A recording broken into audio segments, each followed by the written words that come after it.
Welcome to my class. नमस्ते दोस्तों, BA प्रथम वर्ष के सभी छात्रों का हिंदी विभाग सहर्ष स्वागत करता है। तो दोस्तों, आज हम नाटक तथा एकांकी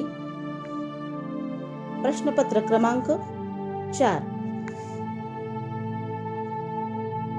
सेमिस्टर सेकंड इसके अंतर्गत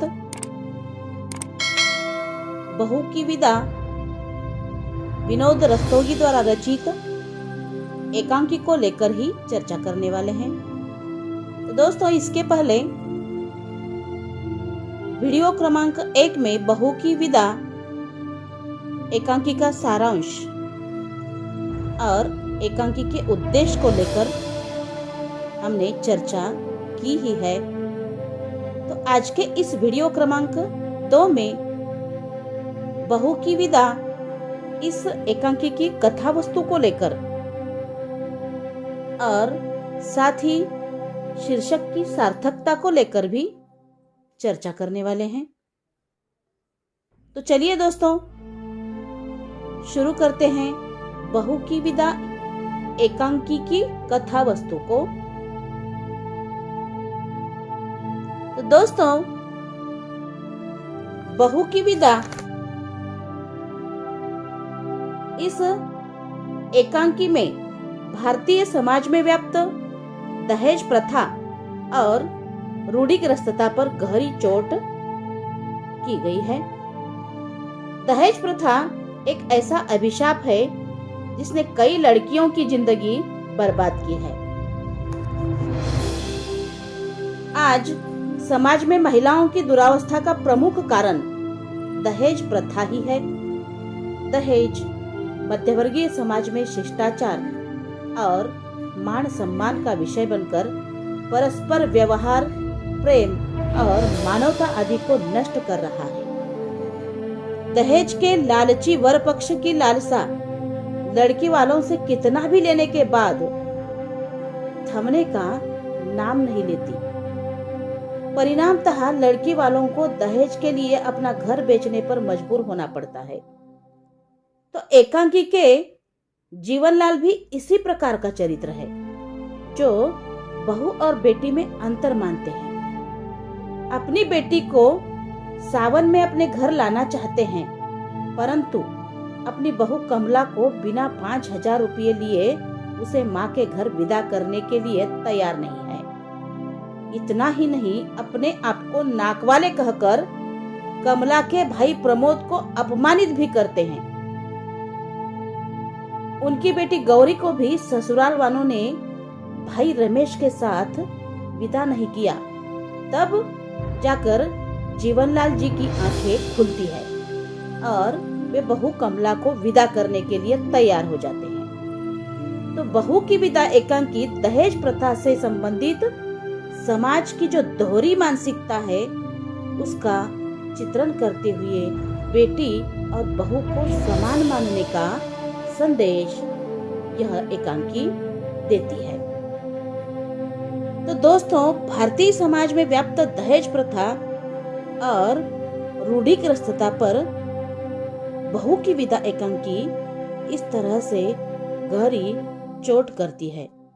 तो दहेज प्रथा हमारे समाज के लिए लगा ऐसा अभिशाप है जिसके कारण कई लड़कियों का इस तरह से जीवन बर्बाद हुआ है।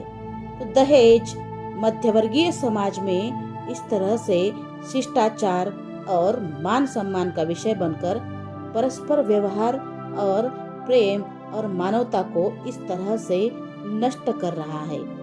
तो दहेज के लालची वर पक्ष की लालसा इस तरह से लड़की वालों से कितना भी लेने के बाद भी उनकी जो लालसा है वह शमती नहीं है, जिनके चलते ही पारिवारिक हिंसा और हत्याओं तक का यह सिलसिला चलने लगा है। परिणामतः अपनी लड़कियों की भलाई एवं सुख शांति के लिए इस तरह से लड़की वालों को अपना घर, अपनी जमीन बेचनी पड़ रही है। इसके अलावा भी कर्जा लेना पड़ रहा है। तो प्रस्तुत एकांकी बहू की विदा के जीवनलाल ऐसे ही एक लालची व्यक्ति है जो बहू और बेटी में अंतर मान रहा है। अपनी बेटी को इस तरह से सावन में घर लाना चाहते हैं, परंतु अपनी बहू कमला को 5,000 रुपये लिए बिना विदा करने के लिए वे तैयार नहीं होते। तो इस तरह से राजेश्वरी कमला की सास है, जिसका उदात्त रूप इस एकांकी में चित्रित हुआ है। तो जीवनलाल की अपनी बेटी गौरी को जब ससुराल वाले विदा नहीं करते, तब जाकर जीवनलाल की आंखें खुलती है और वह अपनी बहू कमला को इस तरह से विदा करते हैं। तो एकांकी का आरंभ जीवनलाल और प्रमोद के संवाद से होता है। तो प्रमोद कमला का भाई है और कमला के ससुर जीवनलाल से अपनी बहन को मायके ले जाने के लिए उसके घर आया हुआ है, पर जीवनलाल अपनी बहू की विदा करने के लिए तैयार नहीं है। प्रमोद उनसे कहता है कि अगर वह यहाँ से कमला को लिए बगैर जाएगा तो माँ का दिल टूट जाएगा। परंतु जीवनलाल को उसकी चिंता नहीं है। वह अपना फैसला सुनाते हुए कहते हैं कि बिना 5,000 रुपये दिए वह अपनी बहू को विदा नहीं करेंगे। प्रमोद उन्हें खुद भी बेटी वाले होने का एहसास करता है, पर वह अपनी बेटी की ब्याह की बात उनसे करते हुए कहते हैं, हाँ हम भी बेटी वाले हैं, लेकिन तुम्हारी तरह नहीं। पिछले महीने हमने भी अपनी गौरी की शादी की है। वह खातिरदारी की बारात वाले दंग रह गए। इतना दहेज दिया कि देखने वालों ने दांतों तले उंगली दबा ली। बेटी वाले होकर भी हमारी मूंछ ऊंची है, समझे। जीवनलाल कहते हैं कि मेरा बेटा रमेश अपनी बहन गौरी को विदा करने गया है, अभी आता ही होगा। और अपनी घड़ी में समय देखते हैं और कहते हैं मेरी बेटी अपना पहला सावन अपने घर मनाएगी और तुम्हारी बहन के सपने कभी पूरे नहीं होंगे और उसके सपने के खून का दाग तुम्हारे हाथों और तुम्हारी माँ के आंचल पर होगा, समझे। तो प्रमोद कहता है मेरी बहन आपकी कोई नहीं है क्या? यह सवाल जीवनलाल से करता है। तब उनकी बहू वहाँ बेटी को लेकर की मानसिकता स्पष्ट करती है। वे कहती है बेटी और बहू को एक तराजू पर तौलना चाहते हो, बेटी बेटी है और बहू बहू। प्रमोद उन्हें दहेज लाकर देने का विश्वास दिलाता है, पर वह मानते नहीं और पैसे लेकर ही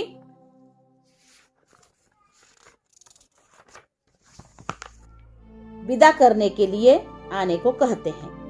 तो प्रमोद को अब कोई रास्ता नहीं दिखाई देता। वह उनसे कहता है क्या मैं जाने से पहले अपनी बहन से मिल सकता हूँ? वह अपनी पत्नी राजेश्वरी से कमला को बाहर भेजने के लिए कहते हैं। प्रमोद कमला का कुशल मंगल पूछता है और जल्दी उसे लेने आने का विश्वास दिलाता है। वह घर बेचकर दहेज के प्रबंध की बात करता है। तब कमला उसे समझाते हुए कहती है किस लड़की की कामना नहीं होगी भैया, लेकिन उस कामना की पूर्ति के लिए इतनी बड़ी कीमत चुकाना कहाँ तक ठीक है। साल 2 साल में विमला का ब्याह भी तो आपको करना है। उतने में जीवनलाल अपनी बेटी के लिए झूला लगाने वाले लोगों की तरफ बाहर जाते हैं। जीवनलाल की पत्नी राजेश्वरी कमला और प्रमोद के पास आ जाती है। राजेश्वरी अपने पति के स्वार्थी स्वभाव से परिचित है। वह आते ही प्रमोद से पूछती है विदा के लिए क्या कहा उन्होंने। उनके प्रश्न से प्रमोद चुप रहता है। तब वह उसे पूछती है कि कितने रुपये मांगे हैं उन्होंने विदा करने के लिए। प्रमोद को आश्चर्य होता है, तब वही कुछ नहीं करता। तब राजेश्वरी अपने पति की विशेषताओं को विवेचित करते हुए कहती है माँ से झूठ बोलते हो, मैं उन्हें अच्छी तरह जानती हूँ। इंसान से ज्यादा प्यारा उन्हें पैसा है। प्रमोद जब 5,000 मांगने की बात करता है, तब राजेश्वरी अपनी कमर में लटकती कुंजियों का गुच्छा निकालकर कमला की ओर बढ़ाते हुए उसे तिजोरी से रुपये लाने को कहती है। कमला की हिम्मत नहीं होती। फिर राजेश्वरी उसे जाने की बात करती है। तब कमला अंदर चली जाती है। उतने में जीवनलाल प्रमोद को देखते हुए फिर एक बार ताना कसते हुए कहते हैं अरे तुम यहाँ खड़ी हो, जाकर तैयारी करो स्वागत की। जरा यह भी तो देख ले कि नाक वाले अपनी बेटी का स्वागत कैसे करते हैं। राजेश्वरी उनके इस बात से चिढ़ते हुए कहती है कि आपको गालियों के अलावा सीधी बात करनी ही नहीं आती। जब वह प्रमोद को पूछते हैं कि क्या मैंने कोई गलत बात की, तब प्रमोद उन्हें कहता है, ठीक ही कहा है आपने। आज के युग में पैसा ही नाक और मूंछ है। जिनके पास पैसा नहीं वह नाक मूंछ होते हुए भी नकटा है, मूंछ कटा है। तो बाहर गाड़ी के हॉर्न की आवाज आती है। रमेश घर में आता है। गौरी को न लाया देखकर जीवनलाल उसे पूछते हैं, गौरी कहाँ है, क्या उसकी तबीयत खराब है। तब रमेश उनको कहता है कि उन्होंने विदा नहीं किया। तब जीवनलाल के भीतर का पिता बोलने लगता है, क्या हमने दहेज में कमी रखी थी। हमने तो जीवन भर की कमाई दे दी और उनकी नजर में दहेज पूरा नहीं दिया गया। दहेज पूरा नहीं दिया गया, लोभी कहीं के। तब राजेश्वरी उनसे अपने व्यवहार की बात करते हुए कहती है, उन्हें क्यों भला बुरा क्या कह रहे हो। बेटी वाले चाहे अपना घर द्वार बेचकर दे दे, पर बेटे वालों की नाक और सिकुड़ी ही रहती है। और तुम जो इंसानियत की बात कर रहे हो, कुछ देर पहले तुम भी कहती है। तब जीवनलाल राजेश्वरी को चुप रहने को कहते हैं। राजेश्वरी चुप नहीं रहती, वह कहती है, अब भी आंखें नहीं खुली। जो व्यवहार अपनी बेटी के लिए तुम दूसरों से चाहते हो वह दूसरे की बेटी को भी दो। जब तक बहू और बेटी को एक सा नहीं समझेंगे, न सुख मिलेगा और न शांति। तो राजेश्वरी का प्रस्तुत कथन दहेज की लालसा रखने वाले उन तमाम माता पिताओं की आंखें खोल देता है तथा एकांकी में प्रस्तुत राजेश्वरी के उदात्त रूप को उभारने का कार्य किया है। तो राजेश्वरी के बाद जीवनलाल समझ जाते हैं। उसी समय प्रमोद गाड़ी के समय होने की बात करते हुए निकलने लगता है। तब जीवनलाल उसे बहू को ले जाने की बात करते हुए कहते हैं, कभी कभी चोर भी मरहम का काम कर जाते हैं बेटा। अपनी पत्नी की ओर देखकर कहते हैं, खड़ी खड़ी मुंह क्यों ताक रही हो, जाओ, बहू की विदा नहीं करनी क्या। अतः इस प्रकार एकांकी पूर्ण होती है और जीवनलाल दहेज परंपरा के हिमायती थे, पर अपने बेटी के साथ हुए व्यवहार से एवं राजेश्वरी के उदात्त विचार से उनकी आंखें खुल जाती है। वह गौरी का दहेज के कारण अपने मैके न आने का प्रश्न बना रहता है, जो हमारी दहेज लोभी समाज की लालच को प्रस्तुत करता है। तो बहू की विदा एकांकी केवल दहेज प्रथा की समस्या पर ही भाष्य नहीं करती, बल्कि उसके कारण परिवार में उत्पन्न होने वाले अन्य समस्याओं की ओर भी संकेत करती है। दहेज के लिए कर्जा लेना, फिर उसके किस्त न चुका पाने के कारण घर या जमीन बेचना, किसान से मजदूर बनना व अनेक समस्याओं की श्रृंखला का निर्माण इस एक समस्या के कारण होता है। अतः एकांकी में बहू एवं बेटी को समान मानते हुए दहेज जैसी समस्याओं से समाज को मुक्त कराने का प्रयास विनोद रस्तोगी ने किया है। तो दोस्तों, इस तरह से जीवनलाल बहू की विदा नामक एकांकी के प्रमुख पात्र बनकर उभरते हैं। उनकी उम्र लगभग 50 वर्ष है। धनी व्यापारी है, वह परिवार के मुखिया है। उनके कड़क स्वभाव के कारण घर में सभी उनसे डरते हैं। उन्हें हर काम में अपनी मम्मारी करने की आदत है। जीवनलाल एक जिद्दी, हट्टी, संवेदनहीन, लालची, स्वार्थी, घमंडी तथा निर्मम व्यक्ति है। वह बहू और बेटी में भी भेदभाव करते हैं। उनका कहना था कि रमेश के विवाह के समय उनकी बड़ी बेइज्जती हुई है, इसके लिए उन्हें 5,000 चाहिए, तभी उनके हृदय के घाव भरेंगे।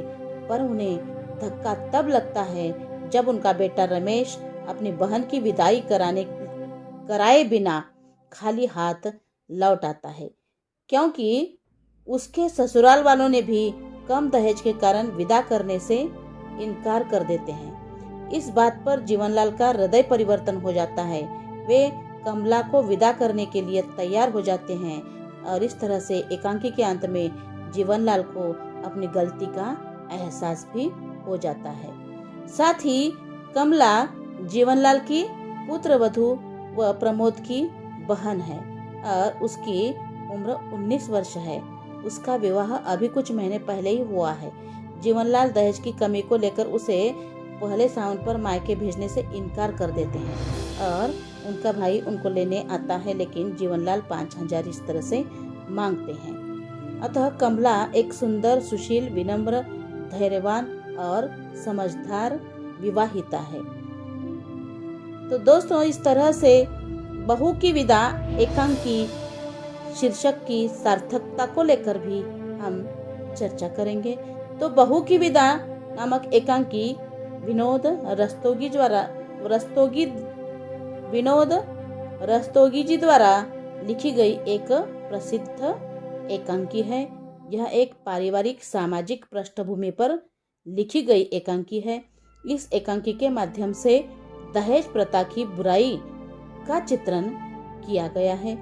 तो एकांकी के केंद्र में बहू की विदाई है, जिसे जीवनलाल कम दहेज मिलने के कारण बहू की विदाई नहीं करते हैं। कमला के घरवाले ने अपनी सामर्थ्य के अनुसार दहेज दिया था, लेकिन वे जीवनलाल को खुश नहीं कर पाए। कमला का भाई प्रमोद अपनी बहन पर जीवनलाल के आगे उनकी चलती है। जीवनलाल के बेटी की भी शादी हो चुकी है। उनका पुत्र रमेश भी अपनी बहन को विदा कराने गया है। जब रमेश अपनी बहन को विदा नहीं कर पाता, तब जीवनलाल की आंखें इस तरह से खुलती है। उन्हें अपनी गलती का एहसास होता है। वे कमला की विदाई के लिए इस तरह से तैयार हो जाते हैं। अतः बहू की विदा से ही एकांकी का आरंभ एवं अंत होता है। इसलिए यह शीर्षक सार्थक एवं उचित है। तो बहू की विदा एकांकी दहेज प्रथा की बुराइयों को दर्शाती एकांकी है। इस एकांकी के माध्यम से लेखक ने दहेज प्रथा का विरोध किया है। तो दोस्तों, एकांकी में प्रमुख कथा बहू की विदाई है, जिसमें ससुर जीवनलाल अपनी बहू की विदाई के लिए 5,000 की मांग करते हैं, जिसे बहू के भाई प्रमोद द्वारा नहीं दे पाने के कारण वह विदा करने से इनकार कर देते हैं। अंत में स्वयं उनकी बेटी जब दहेज के कारण ही विदा करने से इनकार कर दी जाती है, तो जीवनलाल की आंखें खुल जाती है।